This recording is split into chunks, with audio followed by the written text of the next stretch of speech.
We have apprehended a dangerous experiment. He escaped.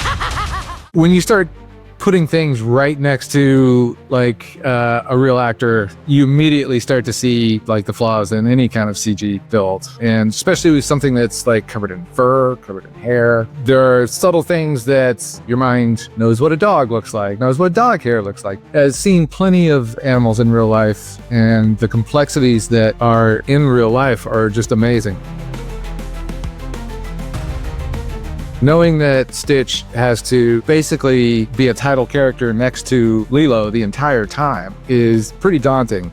And that, you know, she's going to be interacting with him, she's going to be picking up, hugging, and there's a lot of problems to solve there. And they all have to be done in a way that's photoreal, because he's going to be on screen literally right next to a person. When I started the project, that was one of the main issues I wanted to solve, was like, what's the on-set experience going to be? Like, what are we using? Because we knew at the time it was going to be a young actress. We didn't quite know it was going to be a 6-year-old actress. And she's an amazing actress and really could focus more than I ever expected a 6-year-old could do it. So that was a huge benefit. But started thinking early on what that experience would be, like what would save us the most work in the end, what would be the easiest for, you know, Dean and the production crew to work with, what would be easiest for Maya to act against. Went down the road of like robots with iPads strapped to it so that the acting coach could give lines, stuff like that. All that kind of quickly became something that felt very cold and that didn't seem like would bring the best performance from Maya. So in the end, we kind of went to messy shooting decisions. In that we brought in a maquette and a puppeteer, which was a huge benefit. The maquette is a likeness of our early artwork and build of Stitch. So it didn't exactly match what ends up in the movie, but it was a pretty good representation, and it was cute enough that Maya fell in love with it and would give it kisses on the nose at the end of the day, that kind of thing. And Seth Hayes, our puppeteer, was amazing at bringing it to life. It was a good combination there, and we could use it to walk through and kind of block some scenes in some cases. In a lot of cases, the scenes that are most important where Maya needed to kind of emotionally connect with Stitch, it still didn't actually have the personality and the kind of warmth that a person would or an actual animal would have. So we did everything from bringing in a real dog in some cases for scenes. A lot of times, the most important scenes would have Sarah, Maya's acting coach, that would don, you know, gray hoodie and just be in frame there, acting it like Stitch. And that gave us the best results because, you know, Maya could connect with eyes and like a real emotional facial performance. That was the most successful, but of course the most messy. At the end of the day for us to clean up. We had a whole litany of stuffed toys that we would use that Seth the puppeteer would rig up, but, you know, had could go underwater, you know, for the scenes that are underwater without destroying a beautiful maquette. We had a gray, like soft version of the maquette that Maya could pick up and hug and squeeze, and that was really useful. We did random things like strap sandbags to a frisbee to pull through grass. You know, there was a lot of problem solving going on every day for how to get Stitch represented in the scene. You always shoot clean plates, which is basically the same camera motion over the same scene, but without any of the actors, so that we can literally paint in the sections that are covered by Sarah or the maquette or the puppeteer. And basically we have an amazing paint crew at ILM. And the other vendors that we worked with, they were able to basically clean up the messiness of the shoot as a base. So then you end up with the best performance from Maya because she had something to act against, and you're able to clean up the plate, which is a pretty monumental task, but was manageable. And the animators have room then to go in and can use some of, if we had the puppeteer and the maquette in there doing some actions, they could, you know, see generally what it was doing. I don't think you're supposed to drink that. There's a pretty methodical way that we document lighting on set, and it starts from taking 360-degree photography, you know, at many different exposures so that you get every value of every light that contributes to the scene on set. And that gets mapped back into the CG world with some very scientific representations of the lights that were on set. So through months and months of building Stitch in the computer, it's always bulletproofed against lighting that was going to be used on set.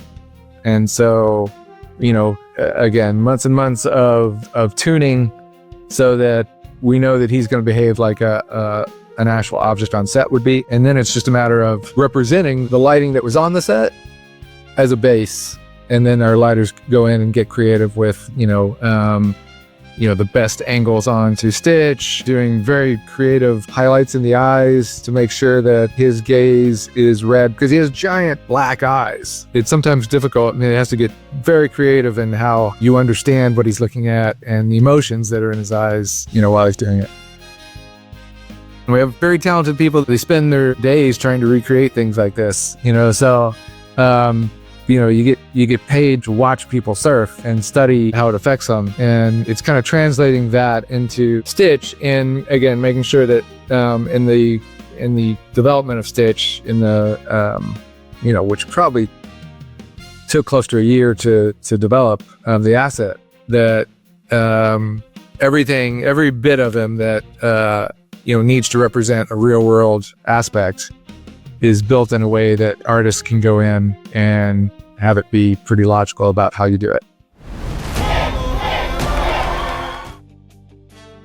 Stitch is everywhere. He is one of the most represented characters I've ever seen. I don't know that I go to anywhere public and don't see some form of Stitch backpack or a Stitch t-shirt, especially when I take my kids somewhere. He's in everyone's conscious. He's very unique. He has unique shape, unique features to him. Original designer Chris Sanders took a lot of care to put in, and all makes up his personality, which is, again, is very unique. We're lucky enough to have some of the original artwork from Disney that was exposed to us. So we had all the original character concept drawings that was used for his original development. So we were able to see kind of the arc of how he got to where he was, what aspects of it were important, the flower sack design of his body, really short legs, and the ears, how they were designed to be used in the original movie. Of course, everyone associated with movies, I would imagine, has seen the original at least a dozen times and was fans. So again, Stitch is a very unique character with very unique personality, and you can kind of tell when you get that personality out of our character. Hello. Dogs no can talk. Dogs can't talk, Lilo.